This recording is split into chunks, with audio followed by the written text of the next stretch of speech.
სალამი ლევან, დღეს ძალიან მძიმე თემაზე უნდა ვილაპარაკოთ, ასეთ მძიმე თემაზე ჯერ არ მისაუბრია, არც საჯაროდ, არც ჩემს YouTube-ზე.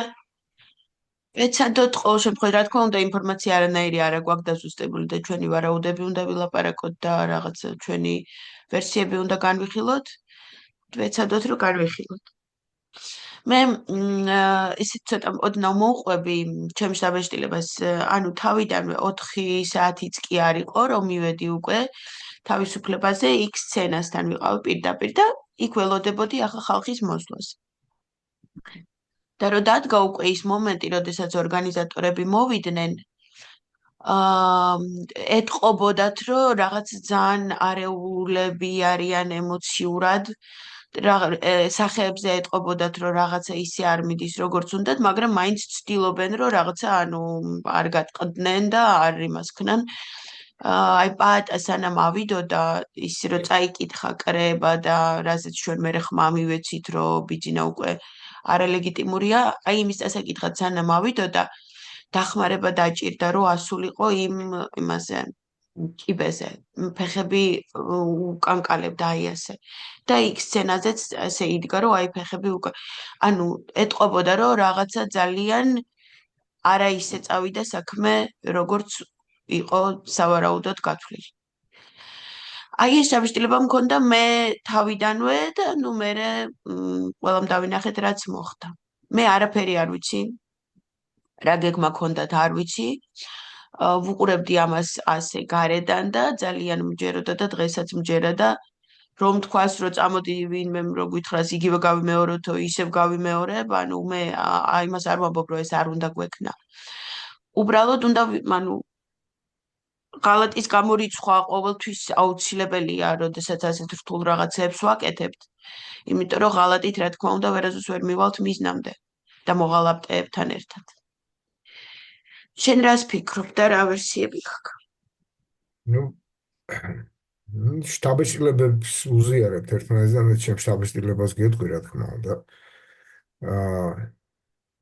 პირველ რიგში 4 საათზე მე ამოვედი რესპუბლიკის მოედანზე.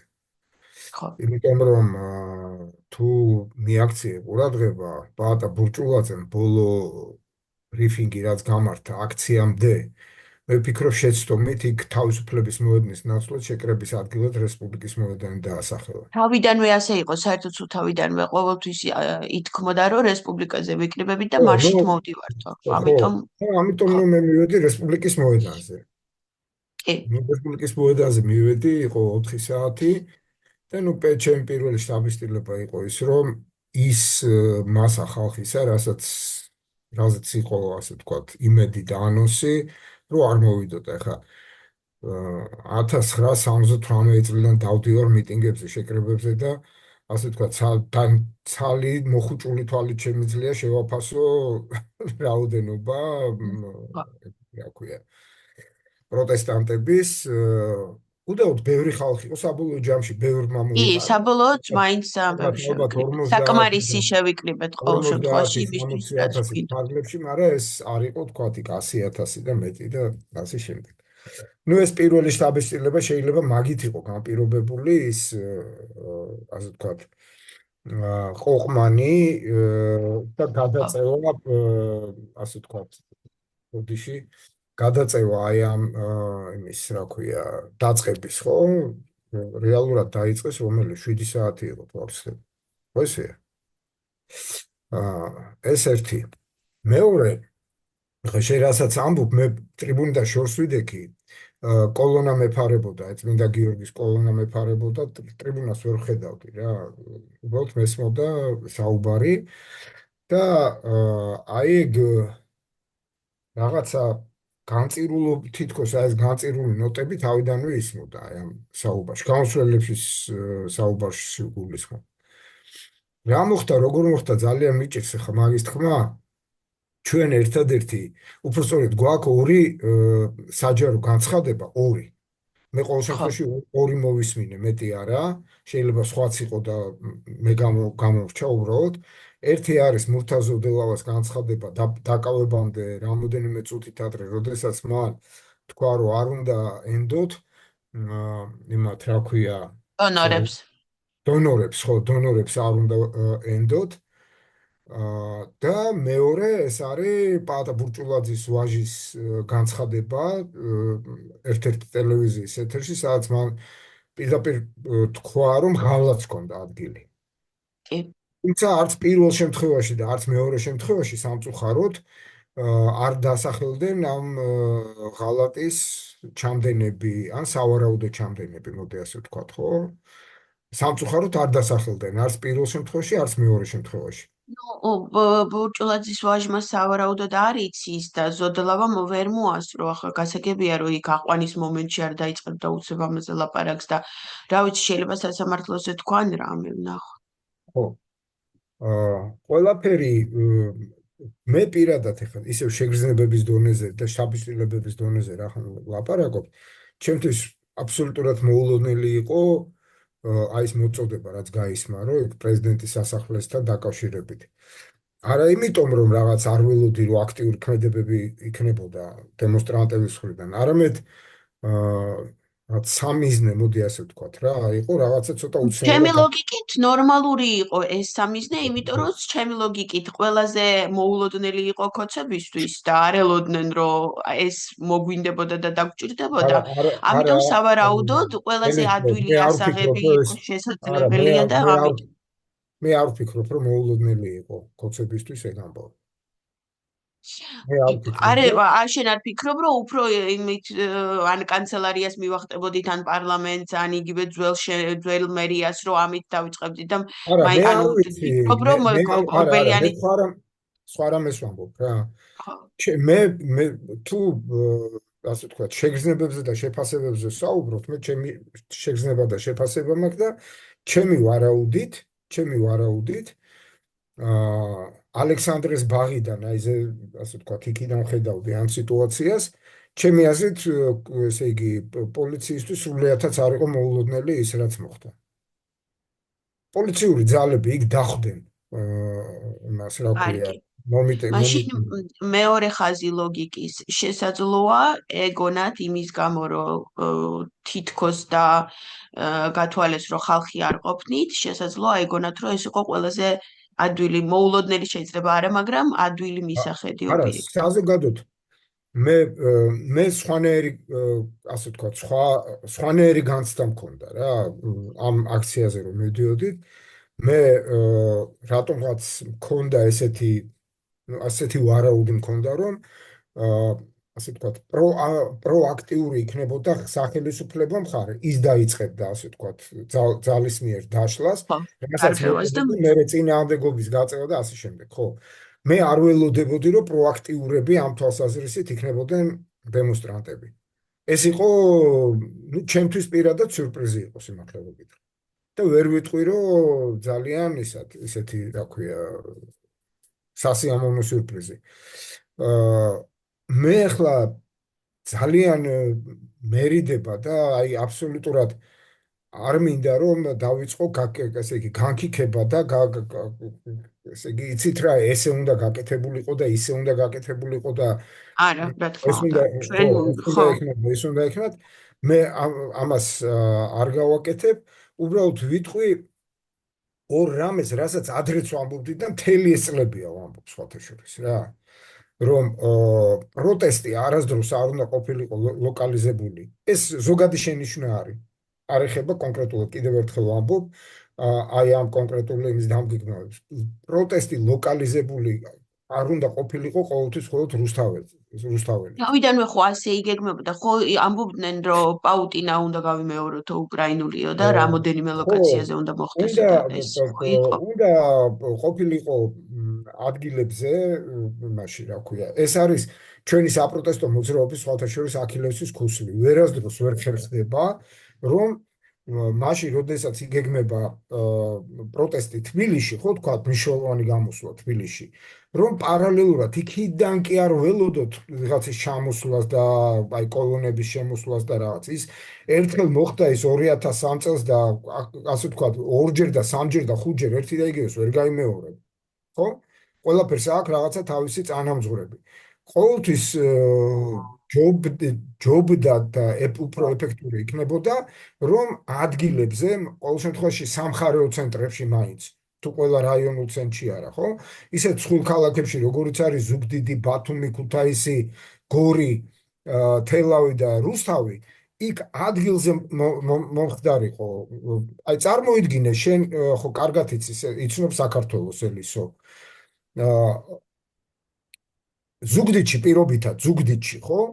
რომ დადგეს საპროტესტო 5000 კაცი, ეს არის იმისი ეკვივალენტური, აი თბილისში დამდგარა 100000.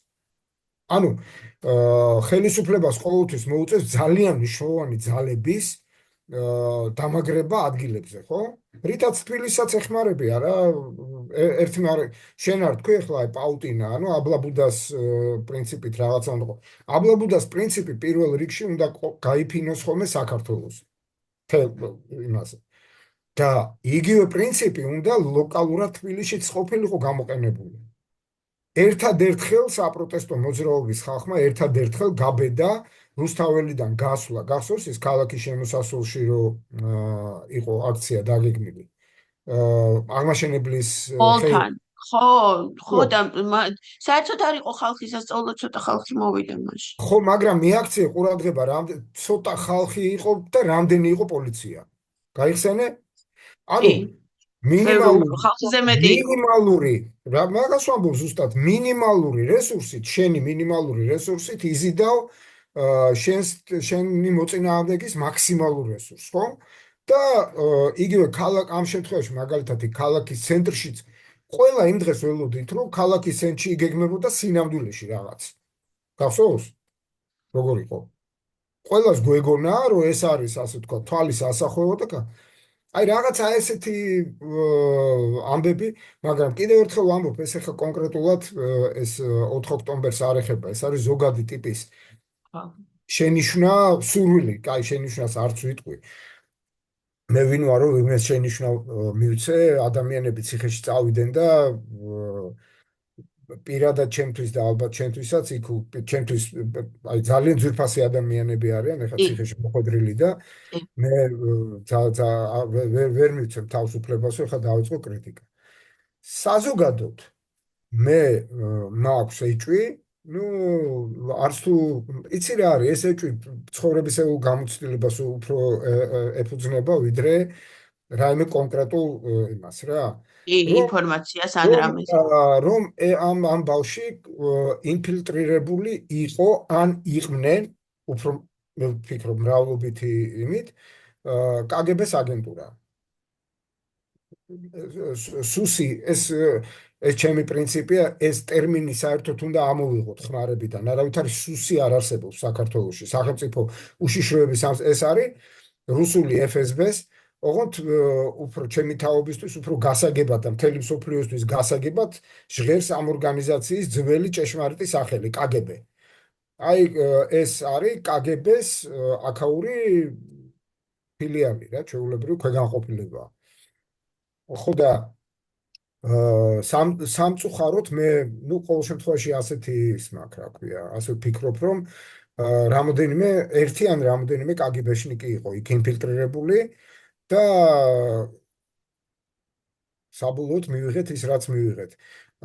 ჩემი აზრით, მაქედან მოდიოდა არაადეკვატური, ჩემ კიდე ერთხელ ვამბობ, ჩემი აზრით არის ეს ისა და ეს ქაოტური მოქმედებები. თან ვიღაცა აშკარა იყო, რომ ვიღაცის ან ვიღაცეების იმედად იყვნენ ეს ადამიანები.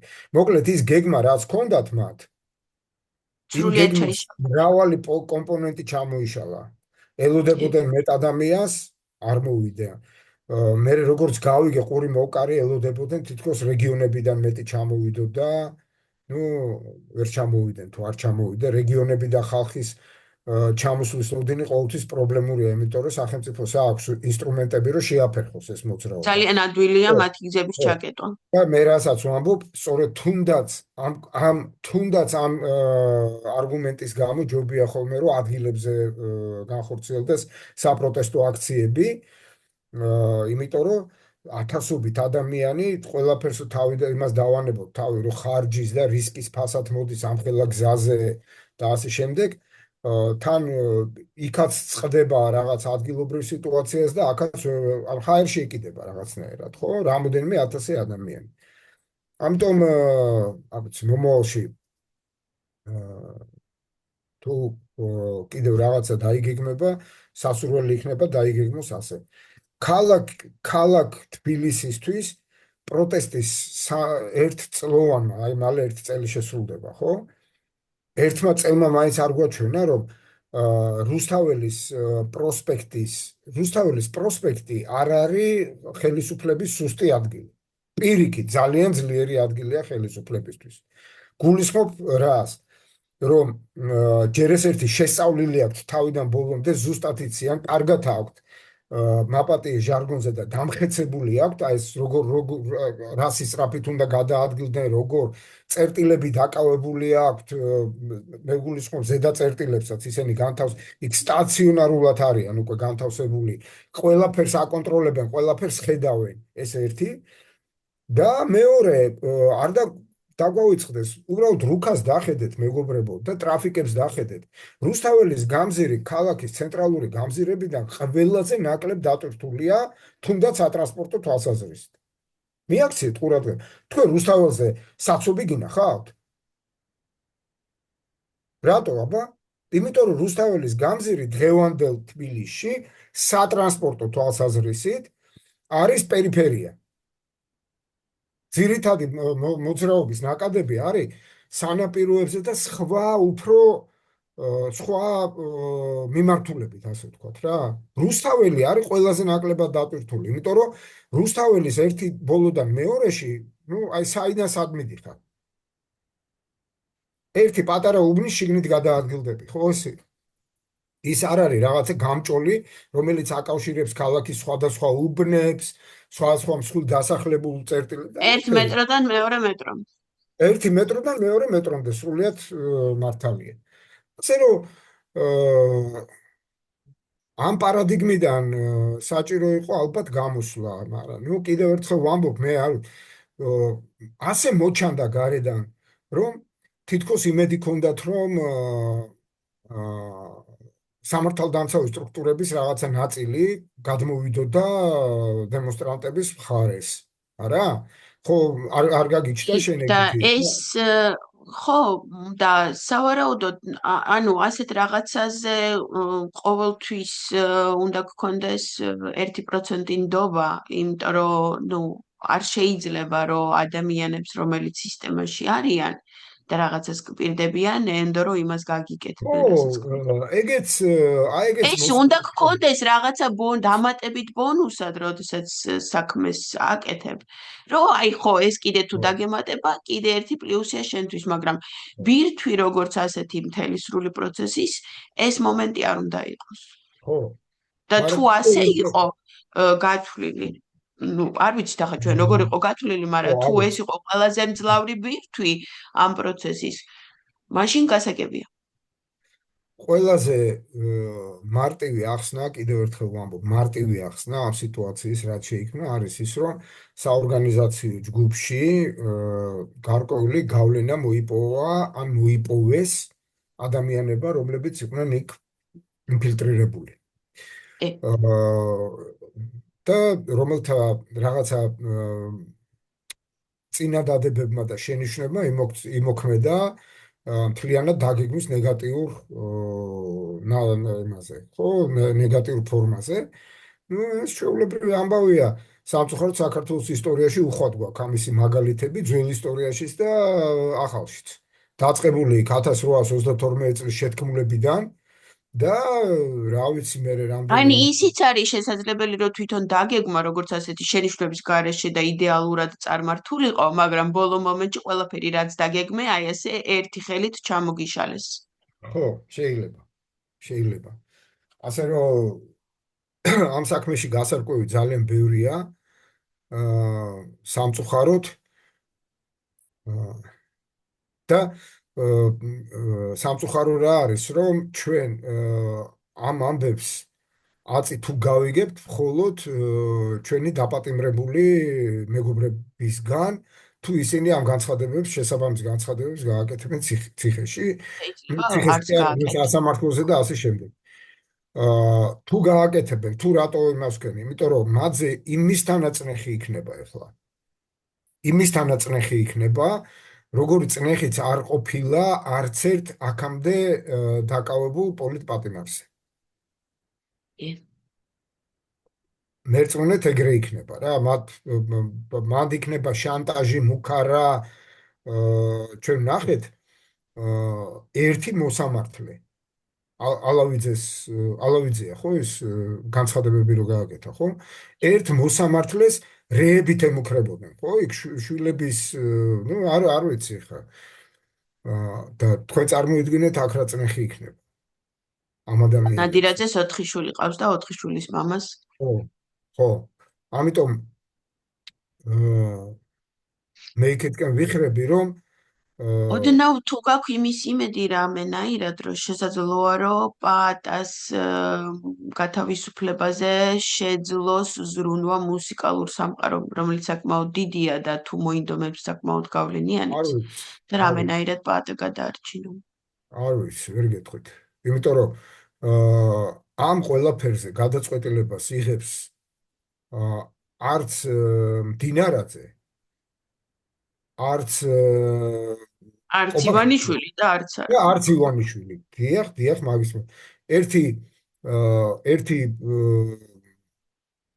ნაბიჯვარი, რომელიც მოსკოვში ზის და დღეს თუ არსები მისი დაბადების დღეა. კი. ხო, ის იღებს პერსონალურად ამ გადაწყვეტილებებს. მაგალითისთვის უბრალოდ არც დიდი ხნის წინანდელი მაგალითია, რა პრინციპით იქნა დაკავებული მხოლოდ გივი თარგამაძე ყოფილი ხელისუფლების მაღალი თანამდებობის პირების აი ეს ცირკი რომ მოაწყო იმან რა ქვია წულუკიანმა ხო დააკავეს ოქრუაშვილი და დააკავეს თარგამაძე რა პრინციპით ოქრუაშვილი თვალსაჩინოა ოქრუაშვილი იმიტომ რომ გაბედა და იქ უკრაინაში იომა რაღაცა გარკვეული პერიოდი და თარგამაძე იმიტომ რომ იმას პერსონალურად ტრატყავს იქ გამოცხადებული ერთხელ და ორჯერ ახსენა თარგამაძის გვარი გაიხსენეთ რა მხოლოდ მაგნიშნით არიან ისინი დაკავებული სხვაზე სხვები რატო არ მოიწვიეს სხვები რატო არ დააკავეს და გიორგი ვაშაძეს დაკავებულია სულ სხვა რაღაცის გამო გიორგი ვაშაძეც რუსული კგბ-ს იმით არის იმიტომ რომ შარშანდელ და შარშანწინდელ პროტესტებში მაგან ააყირავა სიტუაცია თუ გახსოვთ. ანუ მშვიდობიანი და ფორმით დაშლის, ხო. ხო და წავიდა ასე ვთქვათ მეორე ის ჩაბერა რა პროტესტებს. ანუ ისინი უყურებენ ვის შეუძლია პროტესტის აგორება. დანარჩენებია ასე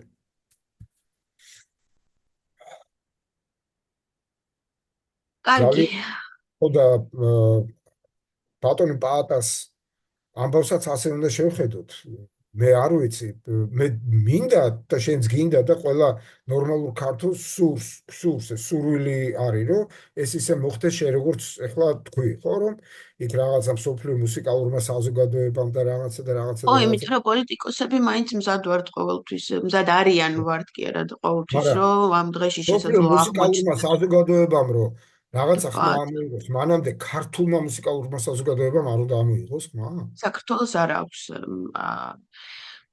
ხო, კულტურის სფეროში საზოგადოება საქართველოს არ ყავს. სულ კაცი ნაყარი ნაგავია. კაცი თავისი სულ ნაყარი ნაგავია. 70 წლის იუბილეზე დააჯარიმეს პატა ბურჭულაძის გულისხმობ შეგახსენებთ უბრალოდ 70 წლის იუბილეზე დააჯარიმეს ოპერის წინ სიმღერაზე ოპერის წინ ღეროდა თან ისა ფონოგრამა იყო ასე თქო თვითონ არ ღეროდა ეს ღვინო კახურო შესანიშნავი მისი შესრულებით და დააჯარიმეს აბა რაზეა ლაპარაკი კარგი, მაინც რაღაცა ისეთი ბოლო დასრულება გავაკეთოთ ახლა, რომ ეს არ არის, რა თქმა უნდა, წერტილი და ამით არ დასრულდა ყველაფერი. აა ყველა შემთხვევაში ჩვენ ეს პროცესი უნდა მივიყვანოთ ბოლომდე. მიუხედავად იმისა, რომ ახლა ამ წუთას ზუსტად არ ვიცით ამის როგორ გავაკეთებთ, ჩვენ ეს მაინც გასაკეთებელი გვაქვს. რეგიონი როგორც ასეთი მთლიანად ამიერკავკასია გამოცლილია რუსეთის ხელიდან და ვერ მოხდება და არ მოხდება ისე, რომ მარტო საქართველოს დარჩეს ხელში რუსეთს. შესაბამისად, თვითონ რუსეთიც რომ ვერ დარჩება და ვერ გადარჩება, ესეც უკვე ჩანს და ნათელია.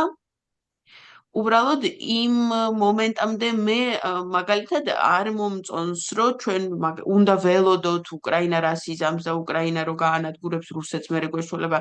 მე მინდა რომ ჩვენ პრობლემას ჩვენ თვითონ მივხედოთ და შეგვეძლოს ივანიშვილის მოშორება ჩვენი ხელით. მეგობარ აქტზე რა ეტაპზე ვართ და რამდენად შეგვეშველება და მოგვეხმარება და მოგვისწრებს თუ არა ამ თვეებში, ამ 25 წლის ბოლომდე მაინც. ალბათ მოგვისწრებს, კი 25 წლის ბოლომდე ალბათ მოგვისწრებს. აა დაგვეხმარება იმ თვალსაზრისით, ხა ეს პანაცეა არ არის, მე ვფიქრობ, რომ პანაცეად არ უნდა აღვიქვათ, ხო? არა, მაგრამ მოგვიხმარება იმენად, შეშველებაა. რამდენადაც ეს იქნება ამ რეჟიმის იზოლაციისგან გადადგმული კიდევ ერთი მნიშვნელოვანი ნაბიჯი. ეს ძალიან მნიშვნელოვანია და მინდა რომ ეს კარგად გავითვალისწინოთ და გავიაზროთ. რაც აი შეეხება ამაშია მთელი ამბავი ნახე, რომ მე რომ ამბობ რომ არ მინდა რომ ველოდო უკრაინა რას იზამს და რუსეთს როგორ. ანუ მაქსიმალურად ჯერ არა, მაგრამ აი ეს იზოლაცია რაც უფრო გვივდება, ასე ვთქვათ, უვიწროვდება სივრცე ბიზნეს. რაღაც მომენტში უნდა მოვერიოთ მაგ შევიწროვებულ ბიზნეს. ისე უნდა მოვერიოთ, რომ არ ველოდოთ უკრაინის ომის მოგებას. არა, ეგ არ ვიცი, ეხლა ეგ ეხლა ეგეთი ამოცანის დასახვა ცოტა რთული არის. ეხლა თუ იმა რა ქვია შენ იმედია ნახე ხო ეს ბოლო პრესკონფერენცია ტრამპის, კი. სადაც ტომაჰავკებზე უკვე რეალურად საუბრობს. ერთადერთი დამრჩა გასარკვევი სამიზნეების საკითხიო. არ ფიქრობ რომ უკვე გადაცემული აქვს, როცა მე ვფიქრობ რომ კი. იმიტომ რომ მეც ასეთი შთაბეჭდილება მე რატო ვამბობ ამას? იმიტომ რომ ამ განცხადებას, აი ახლა რაც გუში რაც გააკეთა ტრამპმა, ხო? წინ უძღოდა ოფიციალური განცხადება, რომ სამიზნე, ესე იგი, ამერიკელები აძლევენ მიზანდასახულებას, ანუ სამიზნე, ესე იგი, ტრამპს ჩვევია ცოტა ესეთი, აი ტროლინგი რასაც ქვია რა. კი. და ძალიან კარგად გამოსდის კიდევაც ეს ტროლინგი, მასტერია მაგის. ის რომ პენტაგონი მიზანდასახულებას აძლევს უკრაინულ მხარეს, ეს იყო ოფიციალური განცხადება. ეს რაღაცა იმაზე, რა ქვია, ბრიფინგზე იმას და მთელი კვირა ამაზე იყო საუბარი, რომ როგორც იქნა მოგვეხსნა ეს შეზღუდვები და ხო, ისეთმა მოდი უკროსკეპტიკოსი პირობითად ვამბობ ამ სიტყვასაც. კი, როგორიც იყო ჯეიდი ვენსი, მას გააკეთებინეს პირველად განცხადება ტომაჰავკებთან დაკავშირებით. ეს შემთხვევითი არ არის რა. ეს შემთხვევითი არ არის. სიმბოლურია. ხო, ყველაზე ძალიან მნიშვნელოვანია. კი. კიდე ახლა მე ბევრ სხვა ფაქტორზე აღარ გავამახვილებ ყურადღებას. ეს საკითხი როგორც ჩანს არის გადაწყვეტილი. ეხლა უკვე გადაცემის მომენტია, უკვე მიფრინავენ, უკვე მოფრინავენ, მოდი ამაზე ვიმარჩიელებთ, იმიტომ რომ ესა. ეხლა რაც შეეხება ჩვენს ამბავს დაუბრუნდეთ. იცი რა არის ელისო? მე პოსტი დავწერე, არ ვიცი, მე მგონი გამოეხმაურე იმ პოსტს, ანუ ემოცია გქონდა. შედარება გავაკეთე 9 აპრილის ამბებთან რა. ხო. არის მსგავსებაც და არის დიდი განსხვავებაც. 9 აპრილის ამბავში ჩართული იყო, მე იქ ვიყავი და შემიძლია სრული პასუხისგებლობით თქვა, სულ რამოდენიმე ათასი ადამიანი იყო იქ იმ მომენტში, ღამე. დღისით კი ბევრი ადამიანი იკრიბებოდა, მაგრამ იმ ღამეს იქ არ იყო ისეთი რაოდენობით. ეს სხვათა შორის ძალიან კარგად ჩანს აი იმ ფილმშიც, რაც არის გადაღებული, გახსოვთ, აი ეს ილია მეორის ქადაგება, მერე იმის ამ ლიდერების გამოსვლა იქ ჩანს, რომ ეს საზოგადოება იყო აი თავრობის სასახლის წინ რა, აი ეს მოედანიც ივსება ხოლმე, ხო? იმის იქით არ გადავ მე პერიფერიაზე ვიდექი ქაშვებთან და აი ჩემს უკან აღარავინ აღარ იდგა წარმოიდგინე.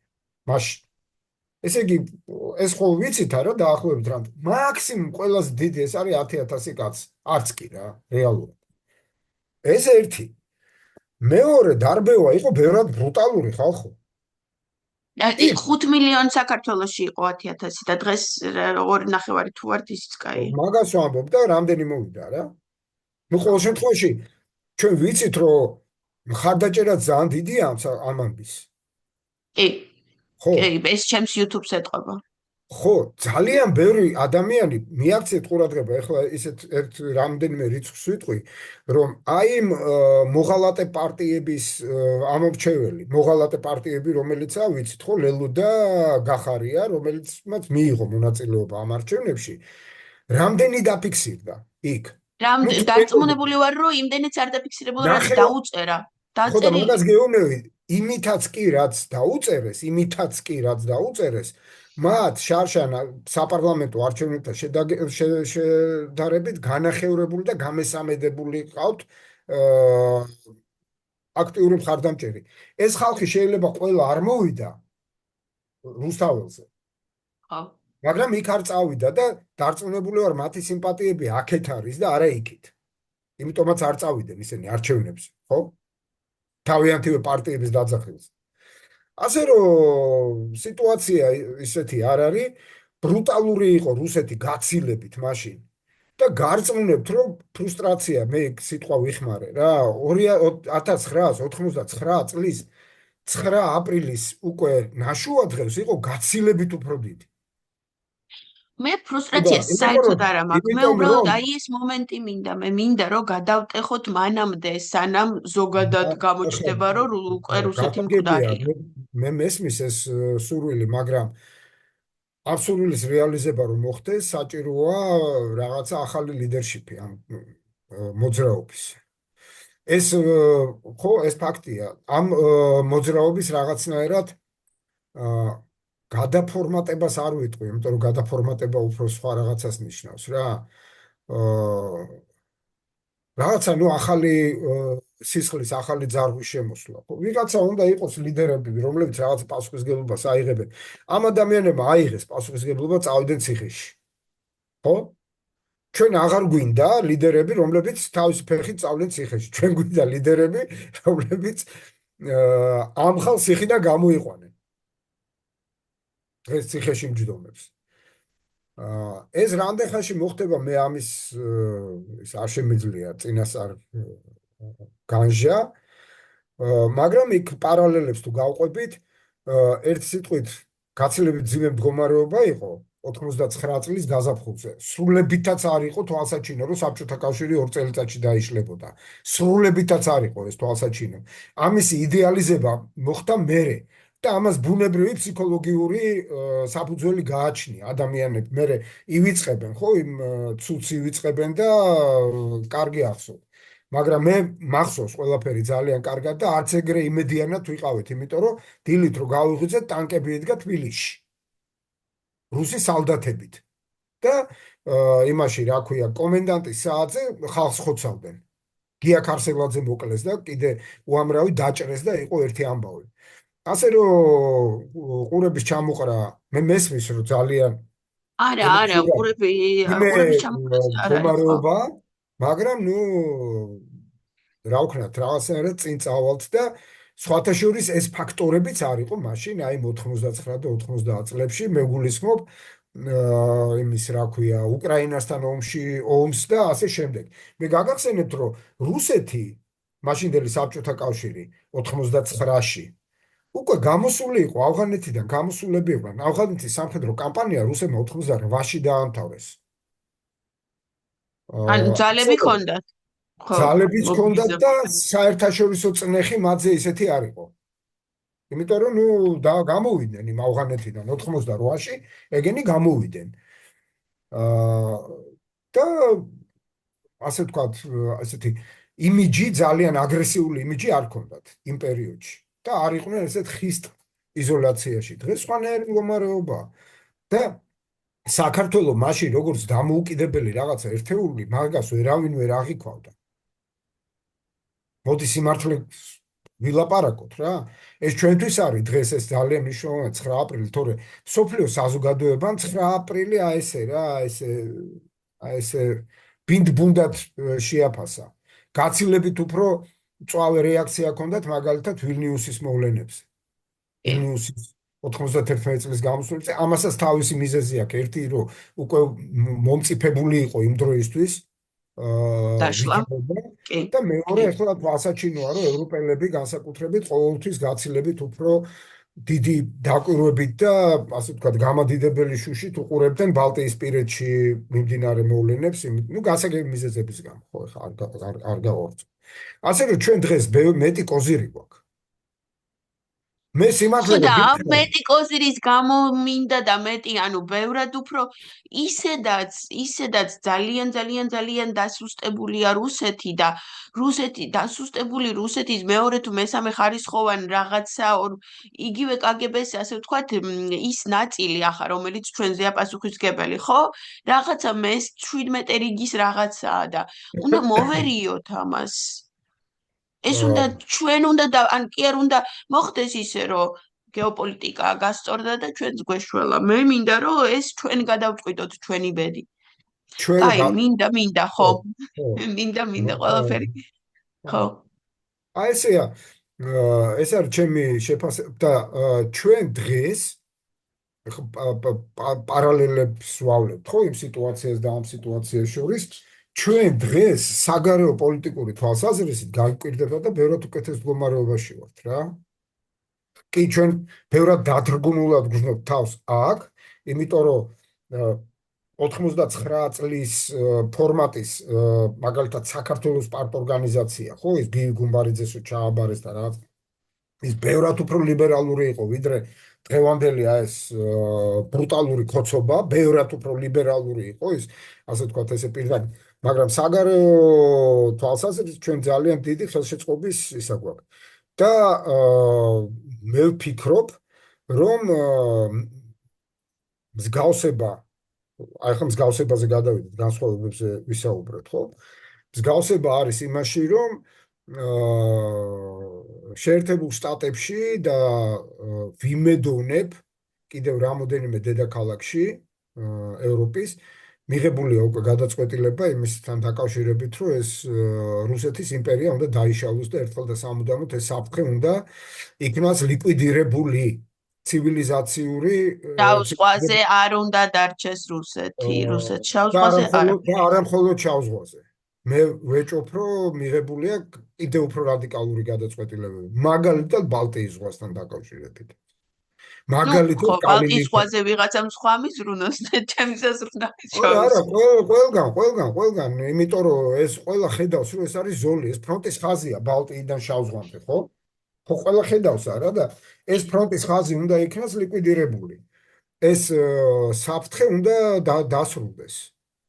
მე ძალიან დიდი იმედი მაქვს, რომ ჩინეთს როგორც მთავარ საყრდენს რუსეთს გამოაცლიან და აი მაგ მომენტში როგორც კი გამოაცლიან ჩინეთს, როგორც მთავარ სპონსორს დღევანდელი რუსეთის სამხედრო რეჟიმის, ხო? და ეგ მოხდება ალბათ აი სავაჭრო შეთანხმების საბოლოო მიღების მომენტში ამერიკასა და ჩინეთს შორის და უკვე პოზიტიური ნიშნები არის, რომ რაც კარგი იქნება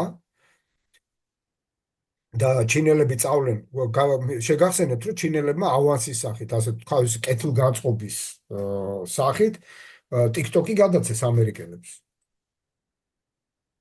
ეს მათ ხელში იყო ძალიან სერიოზული ინსტრუმენტი იდეოლოგიური ბრძოლის. კი, სრულიად გლობალური რა ანუ რაღაცა ეს ინფორმაცია ესე ეჭირათ ხელში. აბა რა, თან პირდაპირ ესე იგი ახალგაზრდობაზე ზემოქმედება პირველ რიგში. ყველაზე მთავარი იარაღი. რა თქმა უნდა და აა მთელი აი ამ სისულელეებით Free Palestine და რაღაც აი დაწყებული და რა ვიცი 1000 სისულელით გამოუჭედეს სოფლიოს ახალგაზრდობას ტვინი. არა მხოლოდ ისა, ხო? და კიდე ბევრი რაღაცეები არის, მაგალითად 1 ტრილიონი დოლარის ინვესტირებას პირდება ჩინეთი ამერიკის იმაში, ამერიკის ეკონომიკაში და ასე შემდეგ. ერთი სიტყვით, ეს საყრდენი თუ გამოეცალა, მაშინ დომინოს პრინციპით მოხდება ყველაფერი. და მე ამისი ძალიან დიდი იმედი მაქვს. იმიტომ რომ ტრამპი და მისი ადმინისტრაცია მე რასაც უყურებ, ოღონდ გაცილებით უფრო დიდი ტემპით ახორციელებს რეიგანის ტიპის მოდერნიზაციას, თუ შეიძლება ითქვას. კი. ოღონდ უფრო გაცილებით სწრაფად, უფრო კონცენტრირებულად, უფრო ხისტად და აი მე გულისხმობ რუსეთთან მიმართებაში და საერთაშორისო პოლიტიკაში ზოგადად. რეიგანს 8 წელი დაჭირდა. რაღაც ასე თქვა. ტრამპმა 4 წელიწადში უნდა მოასწროს. ტრამპმა ბევრი რამე უკვე მოასწრო. აი ამ შემზადებას, ხო, თემის შემზადებას რეიგანი მოუნდა დაახლოებით 4-5 წელი თავისი პირველი კადენცია მთლიანად და ცოტა იქითაც მომზადებას ჯერ თვითონ საკითხი. პირველად რო ისა, რა ქვია, საბჭოთა კავშირი ბოროტების იმპერია, რეიგანმა 1980 წელს კი არ ახსენა, როცა აირჩიეს იმათ. 1983-ში თქვა. და იმიდან რამდენი დრო დაჭირდა მერე დაშლამდე? დაშლამდე 8 წელი. ხო. თვითონ არა, მე უკვე ბუშის დროს დაიშალა, მაგრამ რეიგანმა იმას ხნა გამოაცალა საფუძველი. ეხლა გაცილებით უფრო სწრაფად მიმდინარეობს პროცესები, ხო? ბევრად. ნახევარი წლის წინ, ვინ რო ამერიკა ილაპარაკებდა ტომაჰავკების გადაცემაზე, საერთოდ ეს არა, მე არ ვიცი ას ვირს წარმოედგინა, ვის არ წარმოედგინა, მე ყოველთვის ვიცოდი, რომ ტრამპი ამისთვის მოდის და მე ყოველთვის ვიცოდი, რომ ეს მე და შენზე არ არის საუბარი. ხო. არის საუბარი იმ ტიპებზე, რომლებიც სამწუხაროდ ხშირ შემთხვევაში არიან საზოგადოებრივი აზრის გენერატორები, მათ შორის საქართველოში, ხო? ექსპერტები, ჟურნალისტები გავიხსენოთ, რას არ გვინდა ახლა. არა, არ გვინდა. გუშინ მე და გიორგი ლაბაძემ ვილაპარაკეთ იმაზე, რომ რაღაცნაირად უნდა შევძლოთ საქართველოს იუთუბერებმა, რომ ავახიოთ ტელევიზიებს მონოპოლია ინფორმაციაზე, გადმოვიყვანოთ. მაგრამ არც ისე სხვა თემა არის. მე მინდა რომ ჩვენ ისე არ დავშორდეთ, რომ ეს გავააქტიურო ეს თემა რა, გონებაში მაინც ვიღაცეების. დღეს გავრცელდა ინფორმაცია, რომ ამერიკის დაავადებათა კონტროლის ცენტრმა გაცა რეკომენდაცია, რომ ესე იგი არ გამოიყენონ COVID ვაქცინები და გამოიყენონ მხოლოდ 65+ ასაკის ხალხისთვის, ისიც ექიმების რეკომენდაციით. ეხლა მე მაინტერესებს უბრალოდ, მაქვს სპორტული ინტერესი. აი, რამდენი ექიმი გამოვა ქართული სამედიცინო საზოგადოებიდან და იტყვის, რომ ჩვენ მაშინ ვცდებოდით. იმიტომ რომ ისინი რასაც ამბობდნენ, ხო იმით ასაბუთებდნენ, რომ აი დოქტორი ფაუჩი, რომელიც იყო დაავადებათა კონტროლის ამერიკული ცენტრი, აი ფაუჩიმ თუ თქვა, ესე იგი ესეა. აი ფაუჩის მერე რომ მოვიდა ვიღაცა. ეხლა ან გამოდი და თქვი, რომ უი ფაუჩიც ცდებოდა და ეხლა ეს რო ამბობს ისეა, ან გამოდი და თქვი, რომ ეს ცდება და ფაუჩი იყო მართალი. რომელი იტყვის ან ერთს ან მეორეს? მილიარდებია შეჭმული. შეგახსენო, რამდენი ფული და რამდენი ვალი აიღო საქართველოს და რამდენი მილიარდებია შეჭმული და მე 3 ვაქცინა მაქვს გაკეთებული და გამოაცრება უნდა გავაკეთო. მომისმინე, მილიარდები შეიჭამა. ეს მილიარდები შეჭამა ერთის ქოცვმა ბიუროკრატიამ და მეორეს მხრივ ეს ფული აჭამეს და კარგად შეიჭამეს და შეიზილეს სამედიცინო დაწესებულებებმა, რომლებმაც ძალიან კარგად იცოდნენ სინამდვილეში, რომ ლიპას წერდნენ იქ. რო აფორმებდნენ 1000 პაციენტს და სინამდვილეში 300-იც არ ყავდათ. ეს ერთი. და მეორე, ვინ არის პასუხისგებელი, რომ 15,000 კაცი დაიღუპა ოფიციალურად, მე ვამბობ, კოვიდით. და ეხლა ომში ირკვევა, დაგვეღუპა ამდენი. ეგრეთ წოდებული ომში დაგვეღუპა ამდენი, როცა აფხაზეთ რომ დაგვეღუპა. ეგრეთ წოდებული კოვიდ ვაქცინების ზოგიერთი ისა შეიძლება თვითონ ყოფილიყო ამ კოვიდის გამომწვევი. სად არის ამაზე საერთოდ საუბარი და ლაპარაკი? ჟურნალისტები ამით არ უნდა ინტერესდებოდნენ? გაგანია კოვიდ პანდემიის დროს არ დაინტერესდნენ. რომ ესე იგი საწავიდა ეს ფული, რომელიც ჩვენმა შვილებმა და შვილიშვილებმა უნდა იხატონ ეს ვალები, ხო ესეა რა? ხო, რამდენი გრანტი და რაღაცა ჯანდაბები მაგარი ავიღეთ ახლა ევროპიდან, გამოვიდეს მაგის ის ვითომ რა რომ ქვია, მოვერიოთ. გამოვიდეს ის მუშკეტერები რო ყავდათ, ერთი გარდაეცვალათ, ხო? დანარჩენი ხო ცოცხლები არიან რა?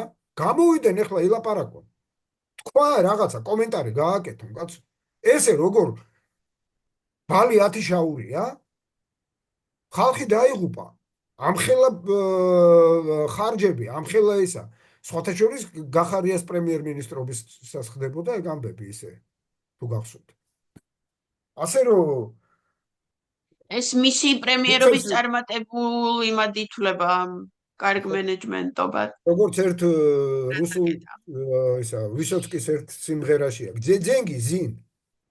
ძენგი ზინ. ძენგი და 15,000 გარდაცვლილი ადამიანი და მაგას ვამბობ. რამდენს კიდე ძალიან დაზიანებული ჯანმრთელობა, მთელი ცხოვრება რომ აქ დაზიანებებს უნდა მიხედოს აწი. ამ თემებზე როცა არ მიდის საუბარი. აი უამრავი რაღაცა არის, რაც ჩვენ ამათ ვაპატიეთ რა. უამრავი რაღაცა ვაპატიეთ და შევარგეთ. გარწმუნებთ რა.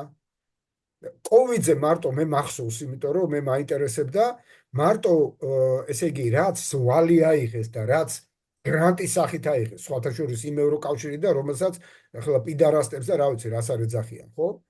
5 მილიარდი ლარი რო გადმოგცა იმ ევროკავშირმა, მაშინ არ იყვნენ პიდარასტები?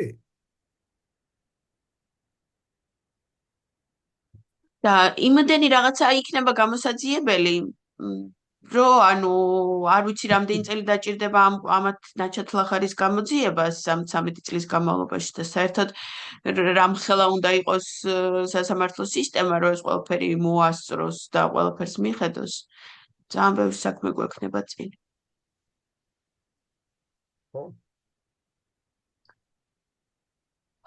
კარგი. ჩვენ ამ თვეში გამოვტოვეთ, სექტემბერში გამოვტოვეთ ჩვენი რუსული რუბრიკა და შემდეგ კვირას დავუბრუნდეთ. ორშაბათს ისევ შევხვდეთ და აი ამერიკის რაღაცეები ახაოდნავ რო ვილაპარაკეთ, უფრო კარგად და დაწვრილებად მერე ვიტყვით ამერიკა-უკრაინას შორის ამბებს. მადლობა ლევან, მომავალ შეხვედრამდე. ნახვამდის.